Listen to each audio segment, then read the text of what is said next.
I suppose it is only at New Millennium Church that a preacher can get away with taking a sermon title that it has the word damned in it, because there are some people who cannot bear the thought of anybody saying damn in church. And so I should be grateful that the people of New Millennium Church have not become offended by the use of a word that simply means condemned. The word damn is simply a derivative of the word condemn, and it is the anonym to the word bless. This parable sheds light on the moral consequences we invite when we consciously are indifferent to others who are oppressed. Consciously. The lesson appears only in Luke's account of the ministry of Jesus.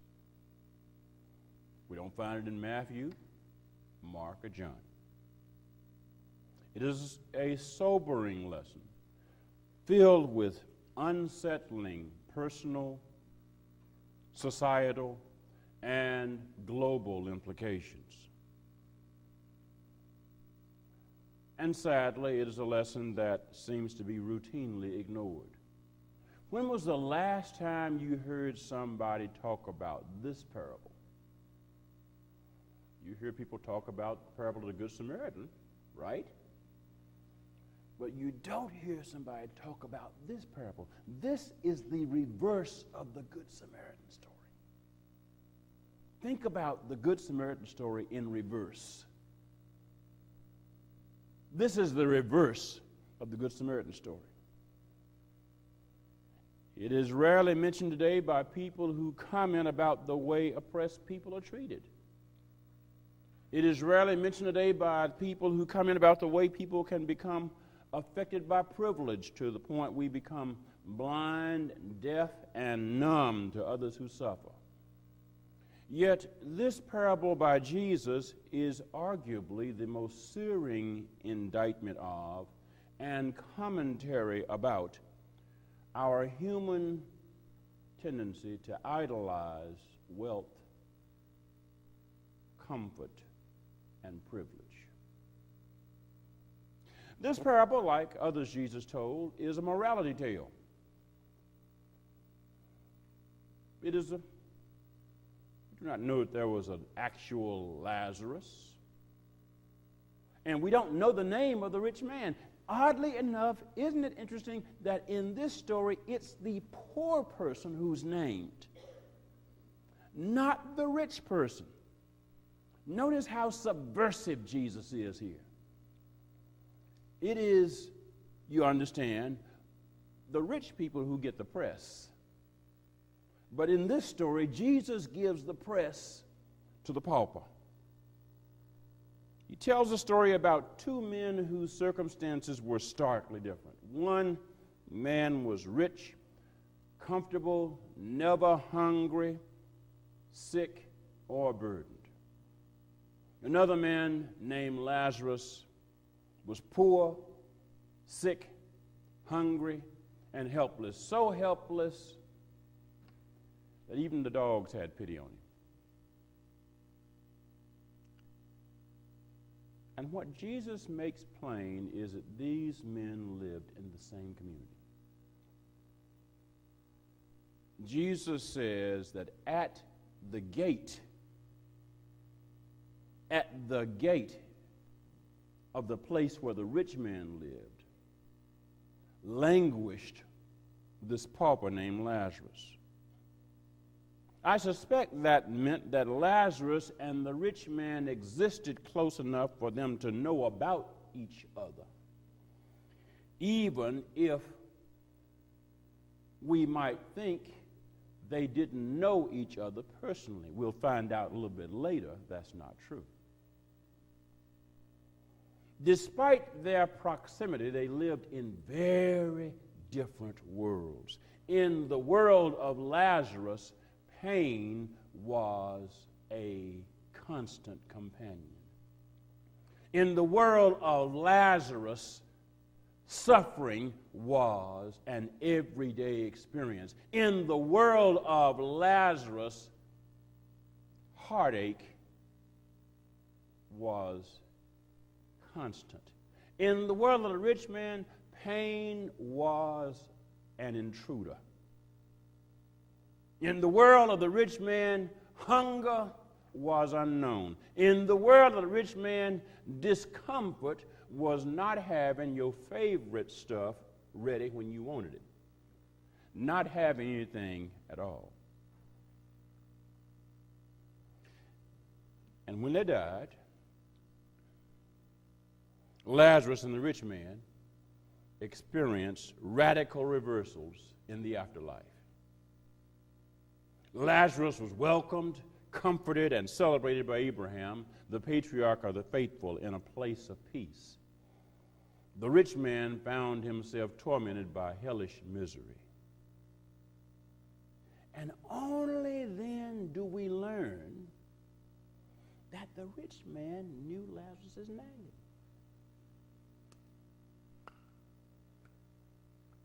Only in the afterlife does he call Lazarus' name. We must ponder how someone could live knowing the identity of a suffering fellow and somehow wait until the afterlife to call his name, admit his existence, and claim any measure of relationship to him. But the story is clear. The rich man knew Lazarus in life, but never knew him in mercy. Only when suffering his own torment in the afterlife did the rich man speak of mercy, and in doing so, his focus exposed his damnable self-consciousness and self-centeredness. Notice in the story, he pleads with Abraham for mercy, begs Abraham to send Lazarus. Hey, not just send somebody, send Lazarus.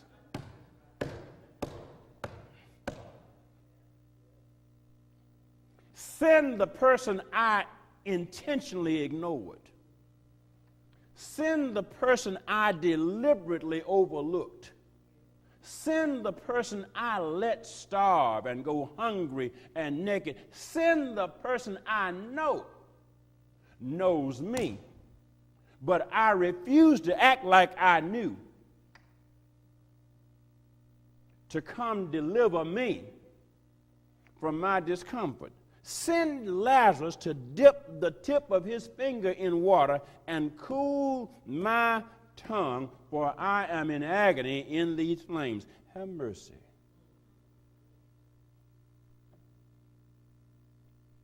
And in reply, Abraham's words were powerful, painful, and prophetic.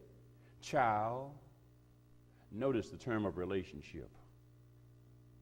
Remember, notice the appeal to memory, that during your lifetime, you received your good things, and Lazarus in his like manner evil things. But now he is comforted here, and you are in agony. Besides all this, between you and us, a great chasm has been fixed. I'll go back to that a little bit later. So that those who might want to pass from here to you cannot do so. And no one can cross from there to us. Beloved, that exchange deserves our close attention. Child, remember that during your lifetime you received your good things, and Lazarus his like manner evil things. During your lifetime. During your lifetime. Life is the time to make healing and heavenly choices for ourselves and for others. Now is our time to be loving and kind. Now is our time to use what we have to help others. Now is our time to stop wrongful actions and policies and people. Now is our time to be merciful. Now is our time to stand up for people who are being bullied and who are suffering. Now is our time to aid people who need help. Now is our time for repentance. Now is our time for reconciliation. Now is the only time we have. Not later. Not tomorrow. Suffering people like Lazarus need us now. They need justice now. Dr. Martin Luther King Jr. often spoke about what he called the fierce urgency of now. How many people have suffered and been cheated, killed, and otherwise mistreated because, like the rich man in this lesson, people were more interested in being comfortable and enjoying privilege than in doing justice now. How many people like Lazarus have we refuse to notice now? How many situations of suffering are people choosing to ignore now?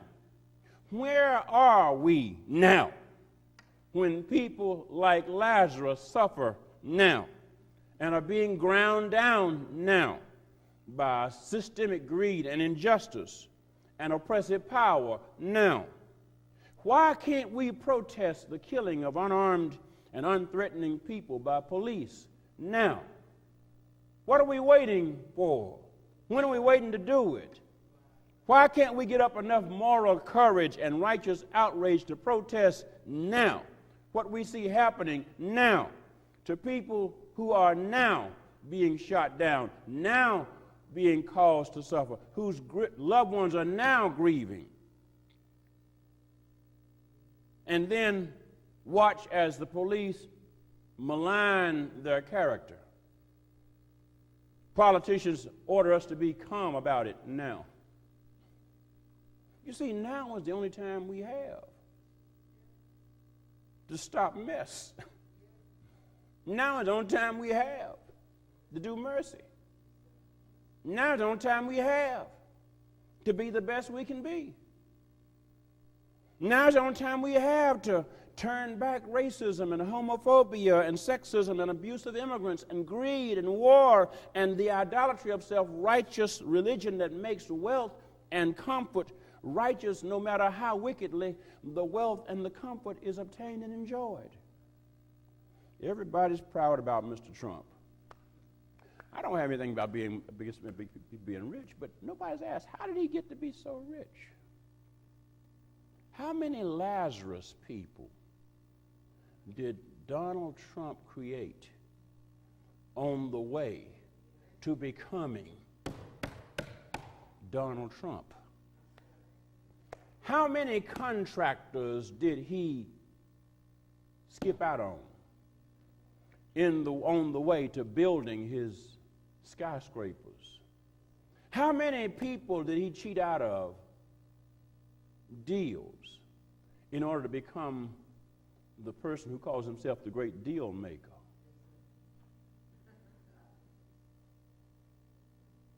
Two truths are truthfully painful and painfully plain in this lesson that Jesus spoke. The first truth brings to mind a motto that was posted above the front of Rosenwald Elementary School, the two-room school I attended between the first and the 8th grades along Highway 26 between the towns of Delight and Antwine in Pike County, Arkansas. Above that school was a motto that read, "Let us do our best now, for we pass this way but once." Let us do our best now, for we pass this way but once. Every day I went to school, between the 1st grade and the 8th grade, I saw those words, "Let us do our best now, for we pass this way but once." And back then you had to recite stuff, you know. Back then you had to recite the Pledge of Allegiance. Back then, we had to recite the Lord's Prayer. And back then, we had to recite the school motto, let us do our best now. For we pass this way. But old school stuff, okay? Old school stuff. That motto never became more clear to me than when I began to reflect more seriously on the words Jesus spoke in this parable. Child, remember that during your lifetime, you received your good things, and Lazarus in his like manner, evil things. The rich man passed Lazarus by during the time they lived in the same community. But the best he did for Lazarus was nothing.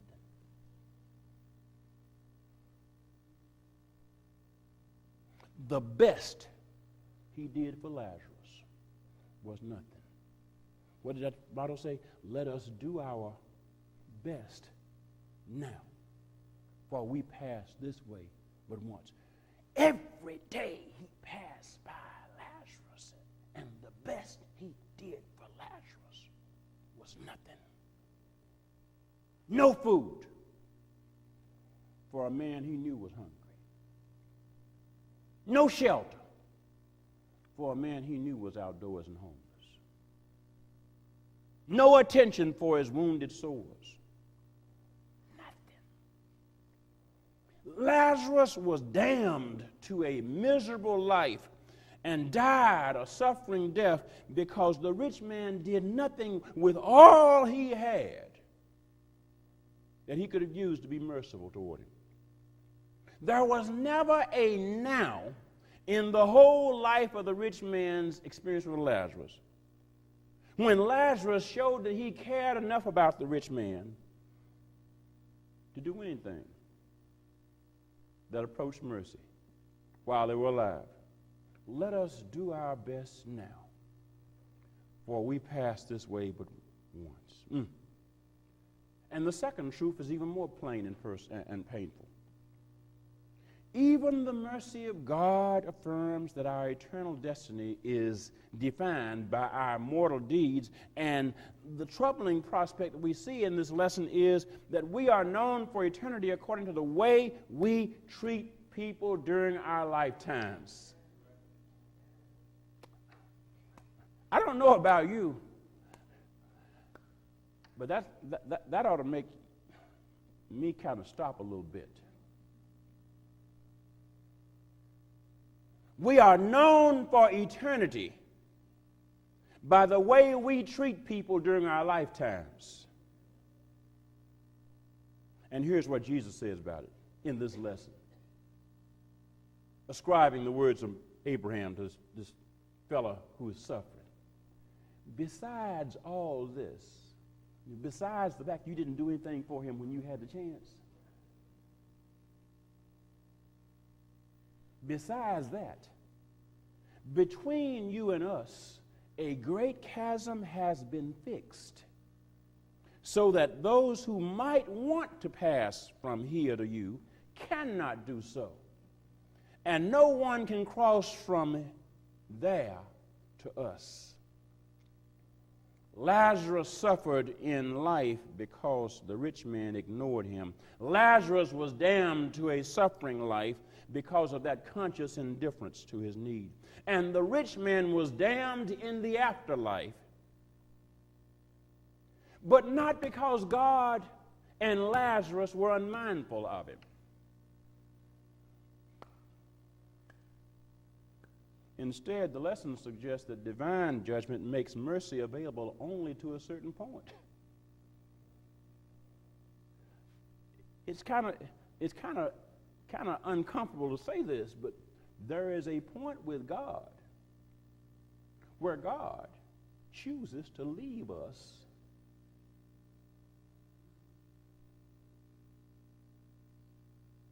where we put ourselves.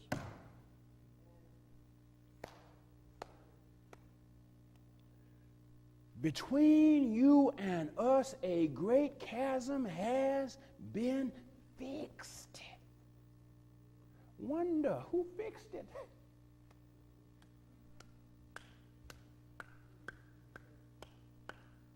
So that those who might want to pass from here to you cannot do so. Consider the prospect that God fixes a situation where God cannot get to us.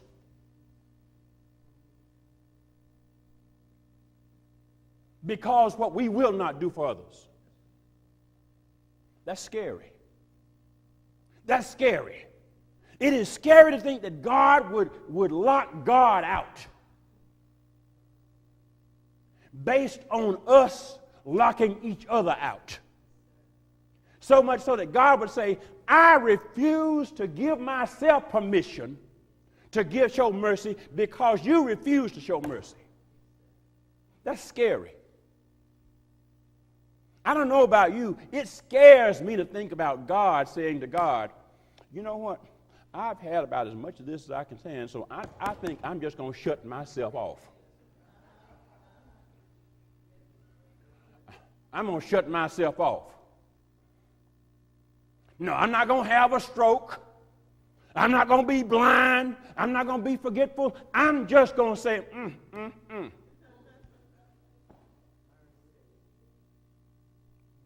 Because that's the point. I mean, that's the image. God says, look, I see you. I hear you. I know you're suffering, but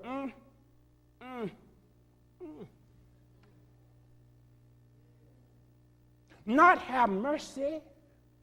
You understand? Have mercy is what the rich man is crying for. Lord, have mercy. And the response is,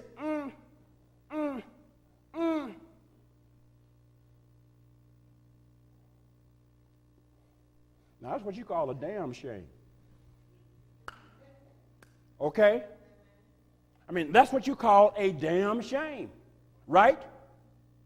I mean, you wonder what a damn shame means?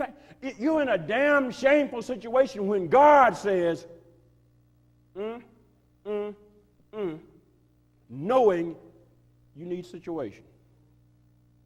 Damned by difference. But it wasn't the difference between being rich and being poor. It was the difference between being caring and knowing a need.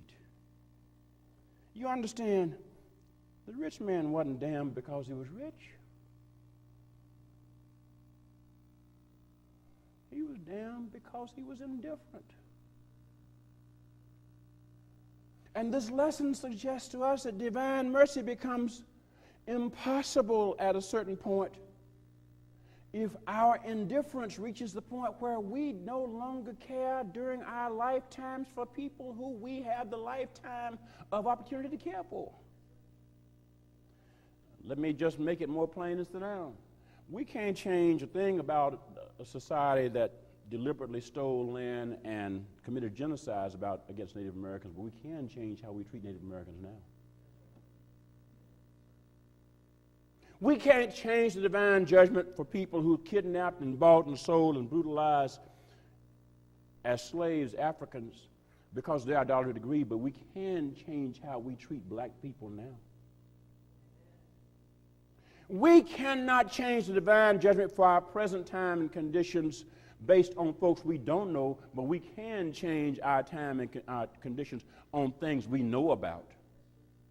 We can influence divine judgment and the lives of our brothers and sisters based on our conscious decisions to show mercy and to live humbly with them as neighbors and do justice. We can make a difference in God's judgment and our eternal destiny here and now if we choose to do so. But we should not expect God to pretend to not know and remember what we consciously do or refuse to do to bring peace and healing and liberation and justice and hope to our suffering nature. We should not play God for a fool.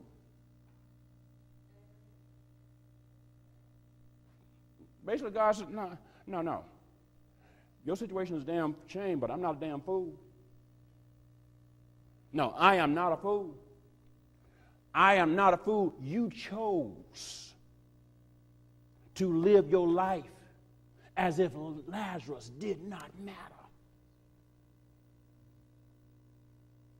You chose to live your life that way, knowing the law and the prophets. You understand? He says, well, look, if you're not going to help me, send Lazarus back to my kinfolk.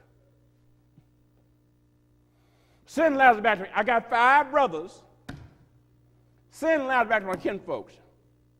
In other words, take Lazarus out of the comfort he is in and throw him back into the hellish world that he came out of so he can talk to my hellish brothers and sisters and warn them. And the message is, no. They got the same book you had. They got the same book you had. If they won't listen to the same book you had, they're not going to listen to Lazarus. You had the book and Lazarus alive. They're not going to listen to the book and Lazarus come back. No, don't. I'm not a fool.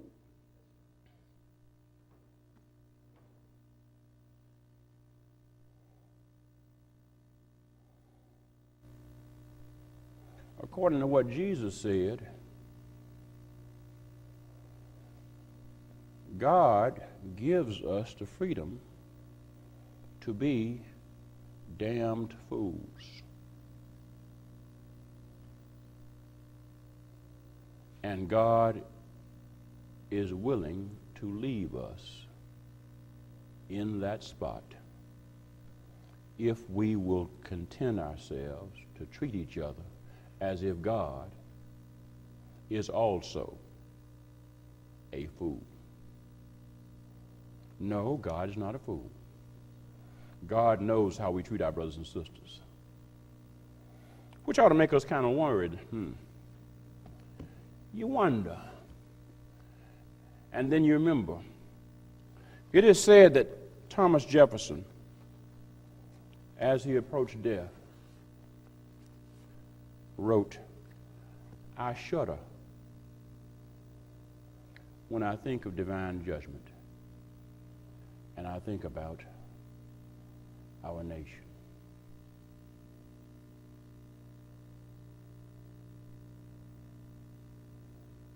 Thomas Jefferson perhaps had good reason to shudder. He was a slave owner. He wasn't just a slave owner. One of his slaves was a teenage girl that he sired a bunch of children by. We would have called him a child molester. Thomas Jefferson on his deathbed said, I shudder. May we do the same thing, but not wait until our deathbed. Amen.